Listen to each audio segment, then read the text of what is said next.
Hi guys, what is up? Thank you so much for joining me for this video. It's great to see you. This video is a little bit more about like what's going on with the Canadian immigration right now, as there are some changes happening. So let's get started on that, but first we need some coffee.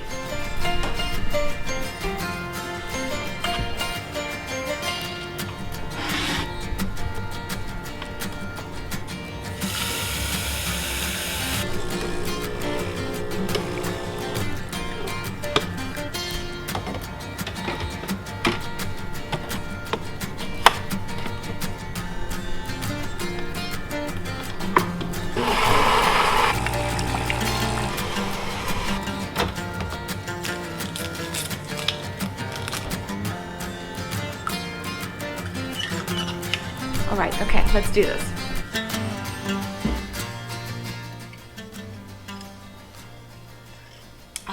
Okay, so good. So probably one of the biggest news is Canada is open for immigration again. So with me saying that, it doesn't mean that it was not possible throughout the past few months. However, you could only immigrate to Canada like for the permanent residency through the provincial nominations all the provinces throughout Canada had, or through Canadian experience class. However, that is pretty much covering only potential permanent residence candidates that are already pretty much living in Canada. So for everybody that was outside of Canada, they barely had any chance. And now on July 8th, they finally drew the federal skilled worker program again. Okay. So that was the first draw for basically all the programs throughout the board for express entry since beginning of March this year. So the pandemic definitely had a little bit of say in there. However, it's finally open again. Like 50% of the total immigrants that come like with each drawer is coming from the federal skilled worker program, and everything else then from the provincial nominations, from the Canadian experience class, etc, etc.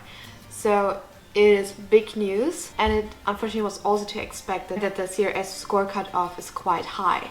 So now on July 8th it was at 478. If you're just interested to see like what the difference basically is between the Canadian experience class, which had a couple of draws in the past few months, and the federal skilled worker program, I will have a link down in the description below. It will just give you a little bit of a rundown on like what are which requirements and then what category you'll be eligible for, etc, etc. And like most of you probably know that for like being eligible for express entry comes with a lot of requirements. For example, also like your English test or French test, and your also your ECA, your education and credential assessment, and they are finally processing that as well. So we're getting there. It's slowly getting back to normal. With that, there is also some travel visas that are open again, like tourist visas, etc. These, however, come with certain restrictions again, right? I mean, it makes sense. Not everybody will come here, like especially if they're just here to go on a vacation. Like it's mainly for people who like have family members abroad who want to come over for a visit, so like close family members, or like if it's a super necessary trip because they will deliver medical supplies and whatnot. So again, another step into the direction of opening it up completely again. Let's have a sip first. Coffee. It is important cup.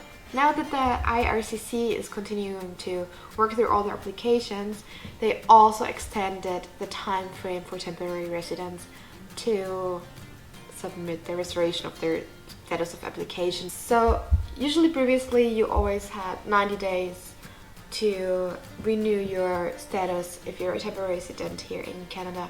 However, with all the situation going on, IRCC being backed up, they just can't keep up.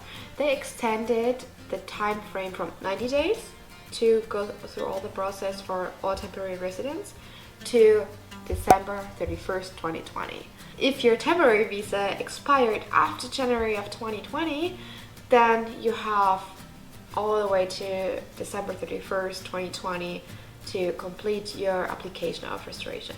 And then even more big news, especially for international students, because IRCC, so the government of Canada, tries to make the application and process for all study permits easier. All study permits that were already fully completed online will get prioritized to be wrapped up even faster. So you might hear some news about your visa pretty shortly already.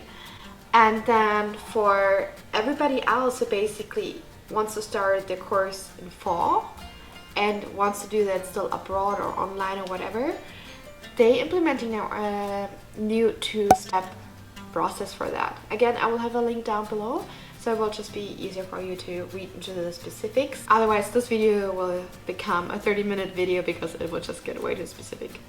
However, if you're interested for me to do just another video like focusing directly on that, let me know in the comments below. So what Canada tries to achieve here is getting more people again in, of course with restrictions, with all being safe and whatnot, but to keep the Canadian economy going, because it's such a big part of like the Canadian economy that they don't want to hurt themselves with making it even more complicated.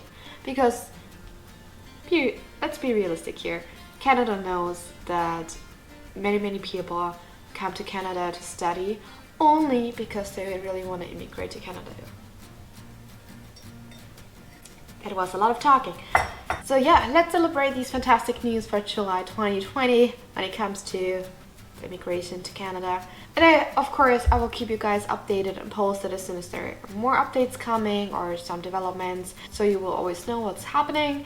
And for that, hit the subscribe button if you didn't do it yet. Also turn on the notifications. This way you will know as soon as the video is online. And please leave me a like for this video, because this is going to help me a lot with the YouTube algorithm. I will be able to reach more people and to help more people just like you. And then we will see each other in the next video. Cheers!